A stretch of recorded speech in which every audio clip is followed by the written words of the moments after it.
Yo, party peeps, what is up? It's your boy, the best gabber in the biz. Another episode of Monday Night Raw on the road to Money in the Bank is officially in the books, and a lot of stuff went down, including new World Tag Team Champions. So guys, let's gab about it. First things first, it was a whole ass mixed bag with the Judgment Day tonight. I mean, freaking Liv and Dom, this shit is getting even more crazy. She's sending him like thirsty pics, nudes. We don't freaking know, but you know, Carlito thinks it's super cool.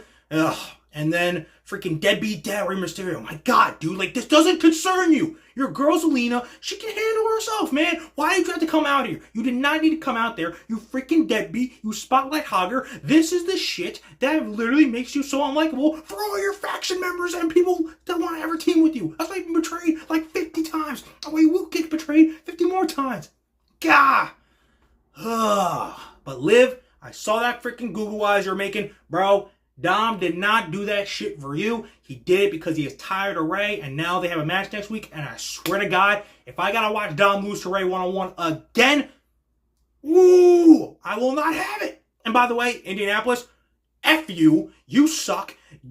I swear to God, if you started a trend of just people chanting sloppy seconds whenever Dom comes out now, I swear to freaking God, I am going to lose my shit. But as for the rest of Judgment Day, it pretty much seems like it was a damn sure productive night because now the World Tag Team Champions are Finn Balor and JD McDonough. Yes, it's rare when I give him like his actual name, but he is now one half of the World Tag Team Champions. I will give him some more respect. Now, for the third time in less than a year, Finn Balor is one half of the World Tag Team Champions. And now, even more powerful the Judgment Day is than they were last year when they were holding like a lot of versions of the gold on Raw. Now they're even more powerful because they're literally holding all the top championships on Monday Night Raw, including if you want to factor Liv in there because she's basically going to join Judgment Day at some point. And at least until SummerSlam, you know, when Priest drops the world title to Gunther, Priest and the rest of Judgment Day are holding all the gold.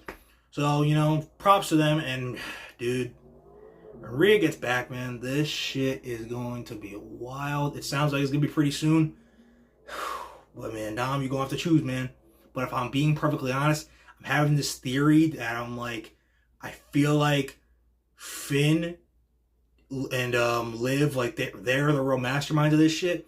I feel like Priest, Rhea, who I felt like are going to be getting kicked out, like, always being kicked out. But I feel like Dom is going to end up siding with them, and that gets him kicked out. And the new Judgment Day will be Liv, Finn, McDonough, and Carlito. And that's the new version of the Judgment Day. Now, some of you are going to be like, wait, Dom as a face?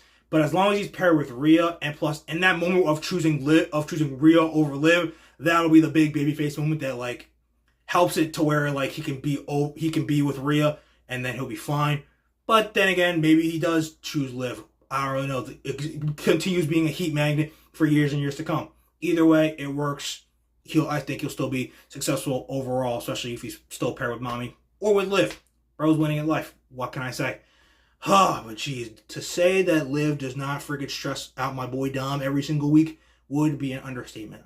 Bro is going to need a bigger platter of chicken nuggets and just a prayer from God himself for when Rhea comes back and he is caught between literally a rock and a hard place, or a mommy and a temptress when Rhea finally comes back and shit hits the fan because of Liv. Okay, guys, I'm going to talk about this really quick because it's really simple and it's the same story we've been running literally since WrestleMania. Drew McIntyre, he is back on Raw. He said he's going to win the Money in the Bank contract, cash it in that night, just to spite CM Punk, who's going to be sitting at home watching it all happen. We know that's not going to happen. Punk's going to show up. He's going to screw him. It's going to happen one of two ways. One, either Drew's going to be at the top of the ladder, Punk tips it over, boom, done and done. Drew gets screwed again, and then probably that leaves the door open for Jey Uso, yeet, to win the Money in the Bank briefcase. Or Drew actually wins the Money in the Bank, goes into cash in on Priest, the winner of Priest versus Seth. It will be Priest. And then Punk comes out then and screws over Drew McIntyre, thus giving him a failed cash-in. Either way, results are still the same. Drew is getting screwed. If I'm being honest, I would prefer the first option, so that way we don't have to have another failed cash-in, even if it is for the storyline purposes of making Drew and Punk more personal. I would prefer if they didn't like do put Money in the Bank, like have another failed cash, and there's already been too many of those because of Vince. So let's not do that. So yeah, Punk is screwing Drew. Drew, deal with it, and that's about that. Yes. Alright guys, I actually want to talk a little bit about the whole crazy Wyatt Sick6 Uncle Howdy stuff that was going down. Like, first off, Gable is alive, qualified for Money in the Bank even. But dude still had to deal with a little bit of, Nikki Cross scaring the crap out of him. And is still can't even catch any breaks with his old family in Alpha Academy. But Creed's and Ivy Nile. Let's go. Team Gable. Let's party. But the running story all throughout Raw is, where the hell was Pat McAfee? We were all afraid that Uncle Howdy and the rest of Wyatt Sick got him, and that was the tape that Nikki Cross gave Michael Cole. I thought that was going to show Pat McAfee's shows set. It was all messed up, and Pat was going to be laid out like how Shaq was laid out last week. But thankfully, Pat looks like he's probably okay. If he's not there next week, I'm going to be damn sure more suspicious. But it was a VHS tape of just Uncle Howdy talking with Bo Dallas, and man, they got real with some shit. Right off the bat, he was like, so how do you feel about the death of your brother? And basically Bo said, no one's suffering more than me. I had this dream of us being together, running this place together, and we literally had it, and they did. It started last year. They were teaming up, going to go after Bobby Lashley, and they were going to make this whole faction over time, so they're recruiting everybody. But unfortunately, Bray died, and now he's going to continue his legacy, make sure no one forgets about him, and in case they try to, they will remind everyone all of who they are as the Wyatt Sick. And honestly, it was just really good. And I've said it before, I have no doubt that Bo Dallas can be a world champion if they continue to do this perfectly well. I believe it. A lot of others would believe it. So again, second week in a row, mad props to WWE and all the creative minds of who's involved with the Wyatt Sick. It's looking really good, and starting off great, and we'll see where the rest goes.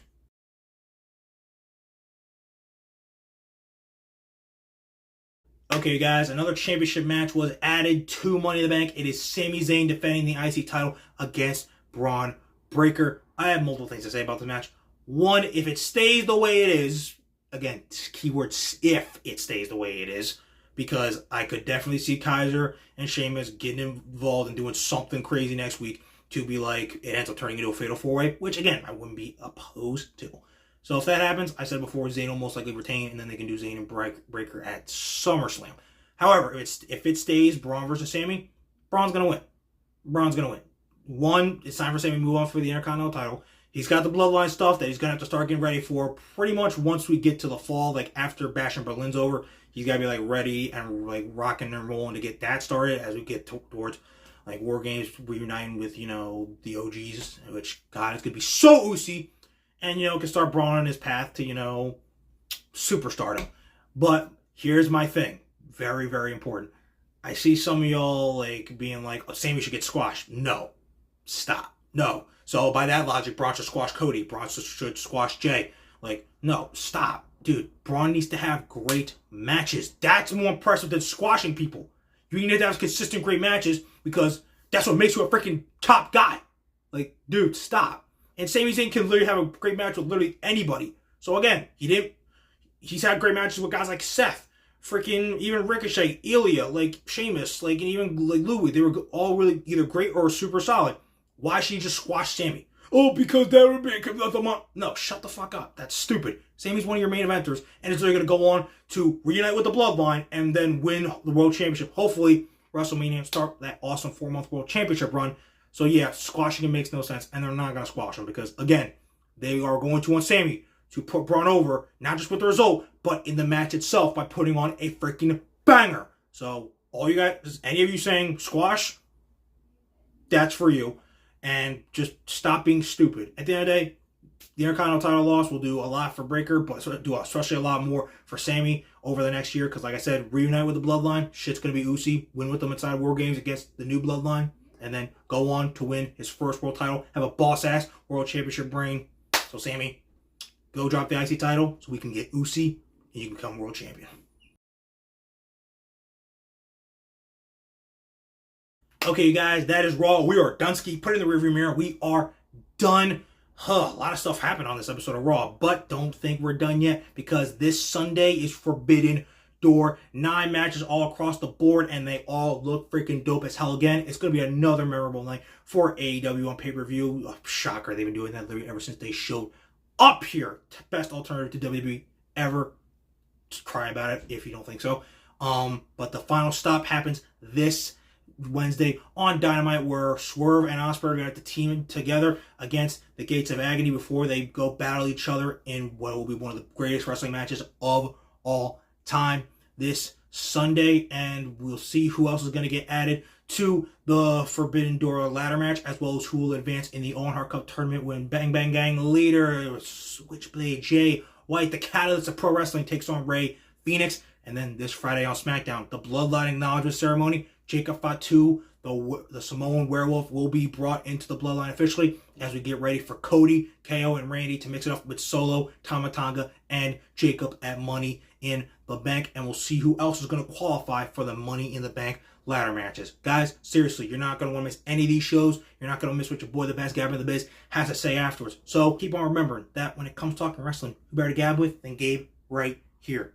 Okay, you guys, I hope you enjoyed the show tonight. It was cool. We got a lot of cool stuff upcoming, so put that shit in the rearview mirror. It's time to get more summer fun awesomeness in, and it starts this Wednesday on Dynamite. So, guys, deuces, and I'll see you after the final Dynamite before Forbidden Door.